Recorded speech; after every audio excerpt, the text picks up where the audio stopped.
이 저녁 시간에 또 찬양하는 자리, 또 말씀 함께 나누는 자리, 기도하는 자리 함께 하신 여러분들에게 주께서 크신 은혜로 함께 하기를 축복합니다. 오늘 우리가 읽은 이 말씀 가운데 보면은 이 말씀의 내용은 하나님께서 우리를 불러서 우리 주 예수 그리스도와 교제케 하셨다. 그 하나님은 참 미쁘시다라는 말씀을 우리에게 전달해 주고 있습니다. 이 말씀을 중심으로 해서 우리가 이제 생각할 주제가 뭐냐면 하나님과 교제하는 삶에 대한 이야기입니다. 그래서 오늘은 첫 번째 이야기를 먼저 좀 나누기를 원합니다. 우리가 그동안 이제 금요 기도회를 시작하면서 나누었던 이야기들을 다시 한번 잠깐 짚어보면 그런 이야기였죠. 우리가 고난과 시련 가운데서 또다시 하나님의 뜻이 무엇인가를 배우고 하나님께서 우리에게 원하시는 의로움을 우리가 다시 배우는 것이 참 중요하다. 그런 말씀을 함께 나누면서 교회에 대해서 우리가 두 번에 걸쳐서 이야기를 나누었습니다. 구약 시대의 성막 그리고 성전으로부터 교회가 세워지게 될 때까지 그 이야기들 어떤 뜻이 있었는가 하는 것들을 살펴보고 또 한 번은 교회라고 말할 때 그 교회가 참 뭔가, 그 교회는 우리가 몸을 담고 있는 지역에 있는 교회이지만 더 근원적으로는 하나님의 영원한 예정의 기초를 두고 있어서 부름을 받은 모든 택한 백성들 전체를 교회라고 부른다. 우리가 사도신경에서 거룩한 공회를 믿는다. 그럴 때 이 거룩한 공회라고 하는 말은 바로 이런 의미를 우리에게 보여주는 것이다. 이런 이야기를 나누었습니다. 보이지 않는 그런 교회가 보이는 형태로 이렇게 나타나게 될 때 그 표시가 분명히 있다 그랬는데 그 표시가 세 가지가 있다. 그런 이야기를 어제 함께 지난번에 한번 나눴죠. 하나님의 말씀이 순수하게 전파되는 것이 반드시 있어야 된다. 또 우리 주님이 제정해 주신 성례가 하나님 말씀 따라 잘 집행이 되어야 한다. 마지막으로 하나님의 말씀에 따른 다스림과 치리가 잘 이루어져야 된다 하는 것을 우리가 살펴봤습니다. 그래서 이렇게 교회가 비록 그 위치하고 있는 장소나 형편이나 여건이 어떠하든지 간에 이렇게 교회를 보이는 교회, 유형에 있는 유형교회로 이렇게 만드는 표지들이 잘 세워지게 된다면 그 교회는 참 교회다. 그것이 잘 시행되는 교회야말로 성숙하고 성장한 교회다. 그러면서 신자들이 많아지는 것을 두고 교회의 부흥이다. 이렇게 부를 수 있다. 그런 이야기를 나눴습니다. 이제 오늘 우리가 함께 나눈 이야기는 성도의 교통에 관한 이야기를 이제 나누려고 하는데 몇 번에 걸쳐 나누어서 좀 조금씩 이야기를 해보려고 합니다. 성도의 교통, 이것은 지난번에도 그런 말씀을 드렸습니다만 우리 몸을 흐르는 혈액이 바로 이 성도의 교통에 관한 하나의 비유로 말할 수 있는 것이다 그랬어요. 혈액순환이 잘 안 되게 되면 그것이 결국 우리의 몸을 건강하게 하지 못하게 됩니다. 우리 몸의 모든 양분들이 혈액을 통해서 곳곳마다 잘 전달이 되고 이동이 될 때 우리 몸이 건강을 잘 유지할 수 있는 것처럼 우리가 교회를 이루게 될 때 그 교회의 혈액순환을 잘 보여주는 것이 바로 이 성도의 교통이다 한 겁니다. 그래서 우리가 성도의 교통을 우리가 알고 있는 듯 하지만 하나님 말씀을 통해서 다시 이 말씀들을 점검하고 세우는 시간들을 갖기를 원하고 있습니다. 그 첫 번째 시간으로 우리가 성도의 교통이다 말할 때 첫 번째 중요한 것이 뭐냐면 하나님과의 교통 혹은 하나님과의 교제가 무엇보다도 잘 이루어지는 일이 더 우선적인 일이다. 이렇게 우리가 생각을 꼭 해야 한다는 겁니다. 수직적인 관계를 말하는 것이다. 이렇게 볼 수 있어요. 우리가 십자가를 생각할 때 이렇게 수직적인 것, 수평적인 것 이런 것이 있죠. 그래서 수직적으로는 하나님과 나 자신과의 교통이 잘 이루어지는 것이 정말 중요해요. 그리고 성도와 성도 사이의 수평적인 교제가 잘 이루어지게 될 때 이 성도의 교통이 잘 이루어지고 그 교통을 통해서 교회 곳곳마다 힘이 전달이 돼서 건강해질 수 있다는 것을 우리는 알게 됩니다. 그래서 먼저 하나님과 교통을 나누는 것에 대해서 생각을 해보려고 해요. 우리가 읽은 말씀을 다시 한번 돌아가서 보면은 이렇게 말합니다. 하나님께서 우리를 부르셨다라는 말씀을 우리에게 다시 해줍니다. 너희를 불러 그의 아들 예수 그리스도 우리 주와 더불어 교제하게 하시는 하나님, 이렇게 표현되어 있죠. 하나님께서 우리를 부르셨다 하는 겁니다. 우리가 잘 아는 말씀 중에 한 곳을 떠올려 볼 수 있어요. 로마서 8장 30절에 보면은 부르신 자들을 의롭다 하시고 의롭다 하신 자들을 영화롭게 하셨느니라. 구원의 황금사슬이라고 부르는 말씀이다. 여러 차례 그런 말씀을 나눴습니다. 하나님께로부터 부름을 받은 자들은 반드시 그 부름 받으면서 차곡차곡 연결되는 다음의 단계들로 계속적으로 이어져 가게 되는데, 하나님께서 부르신다 그랬을 때 불러서 그냥 그대로 내버려 두시는 것이 아니라 부르셔서 하나님이 그를 의롭다, 죄가 없다라고 선언해 주시고, 또 죄가 없다고 선언한 자들을 그대로 두시는 것이 아니라 마침내 그들을 영화롭게 하신다, 이렇게 말씀을 해줍니다. 그래서 하나님이 부르셨다라는 말은 그냥 하나님이 나를 부르셨다 하는 문자적인 뜻만 말하는 게 아니라 부르신 자들을 의롭다 하시고 의롭다 하신 자들을 영화롭게 하신다, 이 말씀을 우리가 떠올려 볼 수 있다 하는 겁니다. 그러면 하나님께서 우리를 부르신 하나의 목적이 무엇인가? 그것은 우리 주님과 교제하게 하려 함이다. 오늘 우리가 읽은 말씀에서 그러한 뜻을 우리에게 알려주고 있어요. 왜 하나님 우리를 부르셨는가? 불러서 우리 주 예수 그리스도와 더불어 교제하게 하시려고 하나님이 우리를 부르셨다, 이렇게 이 말씀을 이해하게 됩니다. 그래서 주님과 교제한다, 이것은 우리를 부르신 목적이에요. 그런데 우리가 잘 아는 것처럼 우리 주님은 죄가 없고 거룩하신 분이기 때문에 주님과 교제를 하려면 우리의 모든 죄와 허물이 깨끗함을 받지 않으면 주님과 교제할 수가 없는 겁니다. 그래서 부르신 우리를 하나님께서 죄를 정결하게 해 주시고 우리를 거룩하게 하셔서 우리를 영화롭게 하신다는 겁니다. 그래서 그분과 더불어 교제하게 하신다, 이렇게 우리에게 알려줍니다. 그럼 이 교제한다라는 말의 의미는 무슨 뜻일까요?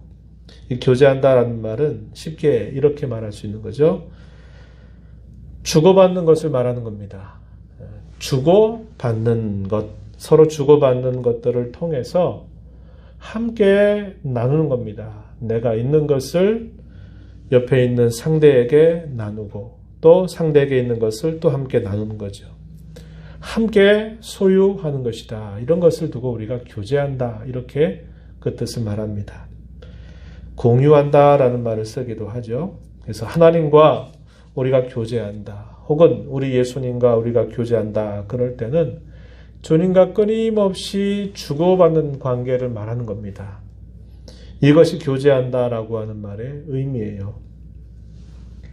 그래서 우리가 하나님과 교제하려고 할 때 먼저 생각하고자 하는 게 뭐냐면 하나님께서 우리에게 먼저 주셨다는 거예요.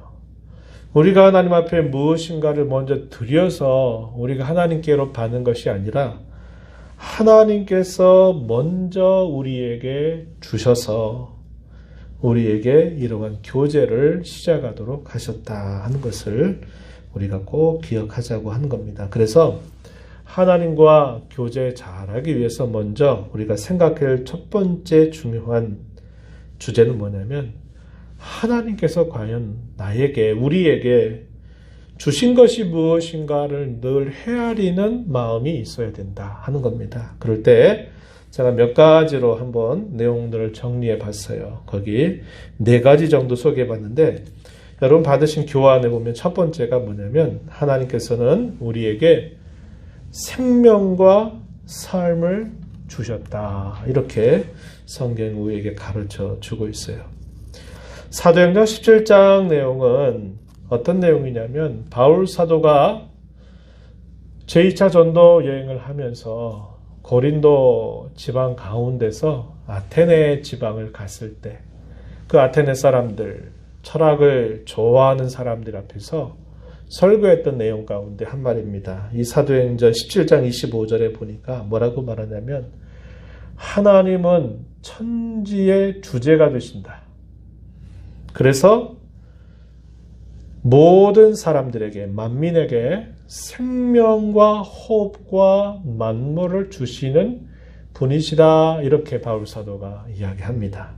이 만물이라고 하는 말은 이걸 풀면 무슨 말이냐면 모든 것, 이 말이에요. 모든 것을 주시는 분이다.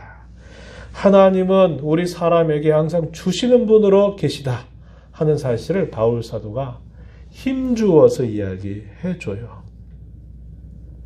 또 조금 몇 절 뒤로 가서 28절 말씀해 보면은 이렇게 말합니다. 우리가 하나님을 힘입어서 산다 이렇게 말하고 우리는 하나님을 힘입어서 기동한다. 한자말인데 쉽게 말하면 무슨 말이냐면 우리가 매일매일 움직인다는 겁니다. 움직인다는 거예요. 이곳에서 저곳으로, 저곳에서 이곳으로 우리가 움직여서 손과 발을 움직여서 살 수 있도록 이렇게 하나님께서 우리에게 은혜를 주신다. 이 사실을 말하는 겁니다. 또 우리가 존재하는 것도 그분 덕택으로 우리는 존재한다. 이렇게 이야기를 해주고 있어요. 이 말씀들을 종합해 보면 하나님은 우리에게 생명을 주신 분, 우리에게 인생이라고 하는 삶을 사시도록 해주신 분이다. 라는 사실을 우리는 알게 됩니다. 또 성경 다른 곳에 보게 되면 하나님 자신을 우리에게 무엇으로 주셨는가 말씀해 주시기를 창세기 15장 1절 말씀에 보면은 뭐라고 표현했을까요? 예, 지극히 큰 상급, 보상 그렇게 표현되는 말입니다. 하나님이 아브라함에게 내가 너의 지극히 큰 상급이다. 내가 너의 진짜 몫이다. 내가 진짜 너의 몫이다. 이런 말을 하나님께서 아브라함에게 해주셔요. 아브라함은 그 뜻을 잘 이해했을까요? 못 이해했을까요? 잘 이해하지 못했어요. 아브라함은 차라리 하나님께서 내게 씨 주신다고 약속하셨는데 시간이 지나도 안 주신 거 보니까 차라리 내 종 엘리에셀을 통해서 자식이라도 달라 이런 식의 반응을 보이는 겁니다. 하나님이 약속하신 이 말씀의 깊은 뜻을 아브라함은 상당히 오해하게 했던 모습을 우리가 살펴봐요. 여기서 우리가 분명하게 하나님이 하신 말씀, 내가 너의 지극히 큰 상급이다, 보답이다, 몫이다, 이렇게 하나님이 자신을 말씀하고 있다 하는 겁니다. 우리가 여전히 이 사실들이 어느 정도 깊은 말씀인가를 우리가 다 헤아리지는 못하게 돼요. 장차 종말이 될 그날이 됐을 때 이 말씀을 더 많이 우리가 헤아리고 알게 될 것입니다.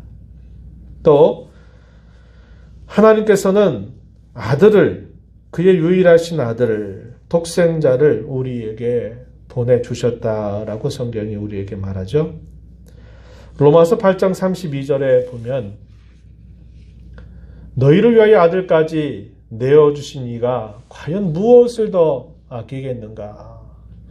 아들을 내어주는데, 너희를 대신해서 아들을 내어주는데 내가 더 어떤 것을 아끼겠느냐. 이렇게 하나님께서 반문하시면서 말씀을 하시게 됩니다.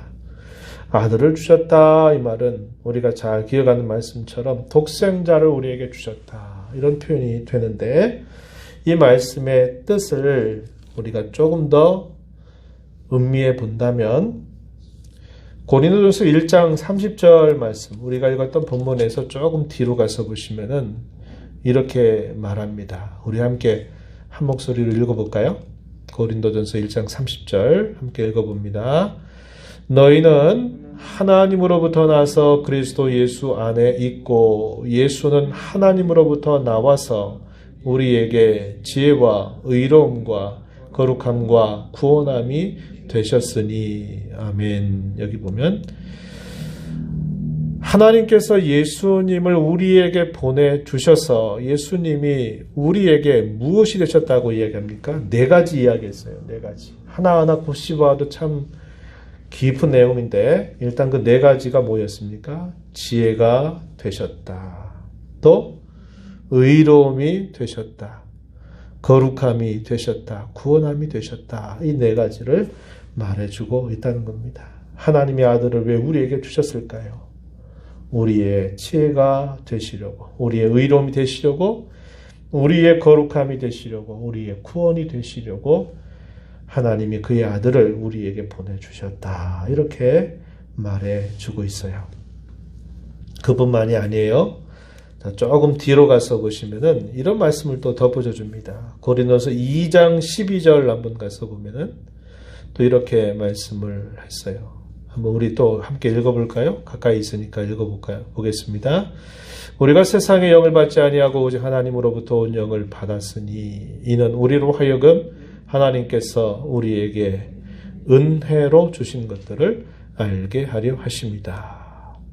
우리는 세상의 영을 받지 않았다. 하나님으로부터 온 영, 곧 성령을 받았다. 이 말은 성령을 우리에게 보내주셨다 이 말이죠. 보내주셨는데 이는 우리로 하여금 우리에게 하나님께서 은혜로 주신 것들을 알게 하려 하십니다. 은혜로 주신 것들 그게 뭘까요? 값없이 우리에게 주신 것들이 무엇인가를 깨닫게 하신다 이렇게 말하는 겁니다. 여기에는 모든 것들이 다 포함되는 겁니다. 우리의 구원 그리고 구원과 관계된 모든 꾸러미들 이런 모든 것들을 하나님께서 그의 영을 우리 가운데 보내주셔서 우리로 그것을 깨달아 알게 해주신다. 이렇게 우리에게 말씀을 해줍니다. 그래서 성령이 아니고서는 우리가 예수님을 주님이라고 고백할 수도 없고 성령님이 우리 안에 내주하실 때 우리는 구원의 은혜를 깨닫게 되고 새 사람이 되는 것을 우리는 알고 있는 것입니다. 여기 우리가 살펴봤던 몇 가지 이야기, 하나님께서 우리에게 주신 것들이 무엇인가 너무 많지만 몇 가지로 정리해 보면 생명과 삶을 주셨다. 내가 매일매일 호흡하고 숨쉬고 살아가는 것, 존재하는 것, 내가 이렇게 숨과 발이 내가 하고 싶은 대로 움직일 수 있는 것, 예배당을 향해서 내가 나올 수 있는 것, 이런 모든 것들도 하나님께서 우리에게 주신 것이다. 이렇게 말하고 하나님은 자신을 우리에게 지극히 큰 상급, 보답으로, 몫으로 자신을 우리에게 주셨다라고 말씀을 하십니다.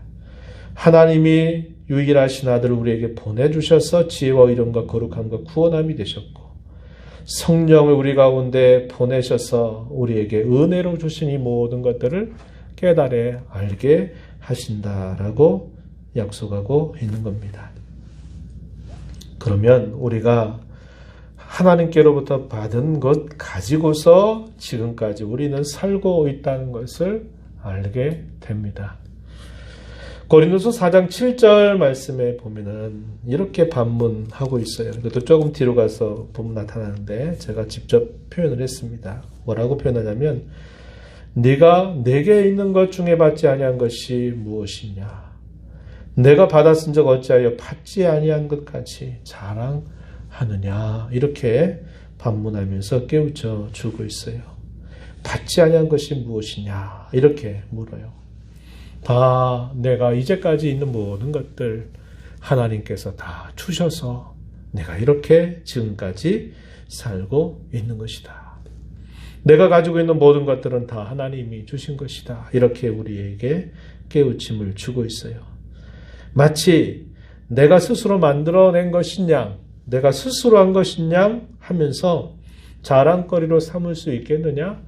그럴 수 없다라는 사실을 우리에게 잘 가르쳐 줍니다.